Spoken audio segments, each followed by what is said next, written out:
ان الحمد للہ والصلاة والسلام علی رسول اللہ وعلی آلہ واصحابہ اجمعین وبعد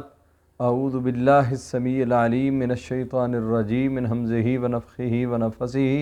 بسم اللہ الرحمن الرحیم۔ ناظرین، رزق کیسے بڑھتا ہے؟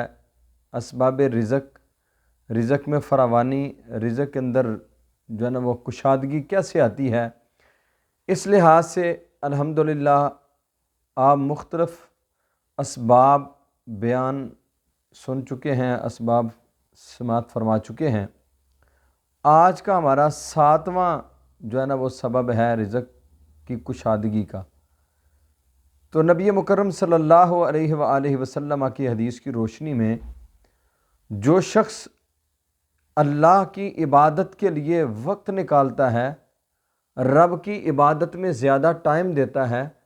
رب کریم اس شخص کے رزق کے اندر اضافہ، اللہ اس کے رزق میں کشادگی اور اللہ اسے آسودگی ضرور عطا فرما دیتے ہیں۔ جس طرح کی حدیث قدسی ہے، اللہ کے پیارے حبیب علیہ الصلاۃ والسلام فرماتے ہیں، اللہ رب العزت فرماتے ہیں، یا ابن آدم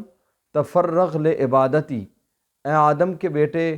میری عبادت کے لیے وقت نکال، املأ صدرک غنا، میں تیرے سینے کو غنا سے بھر دوں گا،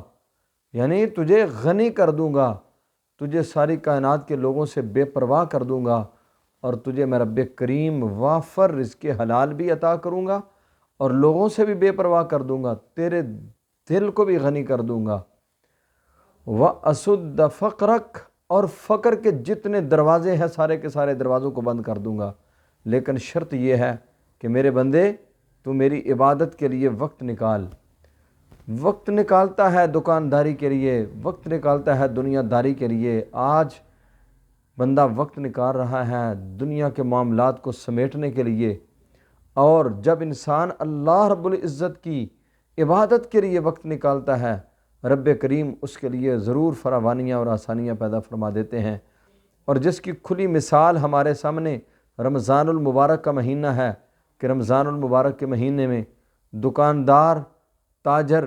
اپنی دکانوں پہ لیٹ جاتے ہیں اور جلدی دکان کو بند کر دیتے ہیں، لیکن کبھی روزے کی افطاری کی فکر، کبھی سحری کی فکر، کبھی تراویحوں کی فکر، کبھی قرآن کی تلاوت، کبھی نفل و نوافل، جب یہ سلسلہ کار بندہ بنا لیتا ہے تو رب کریم اس کے لیے وقت تھوڑا لگتا ہے، اللہ اس میں فراوانیاں اور آسانیاں زیادہ عطا کر دیتے ہیں۔ اور جب وقت زیادہ دیتا ہے، اللہ کی عبادت کے لیے ٹائم کم دیتا ہے، تو اس وقت اس کے لیے مشکلیں بن جاتی ہیں۔ نبی مکرم صلی اللہ علیہ وسلم فرماتے ہیں، اللہ رب العزت اس شخص کے لیے رزق کی فراوانی کر دیتے ہیں جو لوگ یا جو بندہ اپنے رب کی عبادت کے لیے فارغ ہو جاتا ہے، علیحدہ وقت نکال کے اپنے خالق و مالک کے ساتھ اپنے تعلق کو مضبوط رکھتا ہے۔ اور دوسرا اسی حدیث کا دوسرا ٹکڑا یہ ہے، یا ابن آدم، اے آدم کے بیٹے اگر تو نے میری عبادت کے لیے وقت نہ نکالا تو پھر یاد رکھ میں تیرے لیے فقر و فاقے کے دروازے کھول دوں گا اور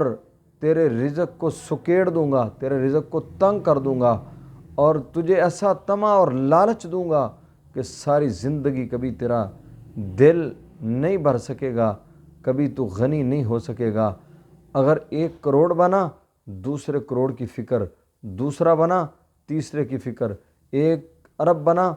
دوسرے ارب کی فکر، یہی فکریں تجھے ساری زندگی لگا دوں گا، لیکن کبھی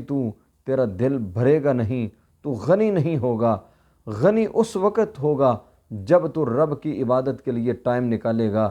تو اس لیے 7واں سبب رزق کی فراخی کے لیے اس حدیث کی روشنی میں کہ بندہ اپنے رب کی عبادت کے لیے وقت نکالے، زیادہ ٹائم اپنے رب کی عبادت کے لیے دے، اللہ رب العزت اس کے لیے رزق کی فراوانیاں اور فراخیاں پیدا فرما دیتے ہیں۔ اللہ رب العزت سے دعا ہے اللہ کریم ہمیں عمل کی توفیق عطا فرمائے۔ اقول قولی ھذا استغفر اللہ لی ولکم ولسائر المسلمین۔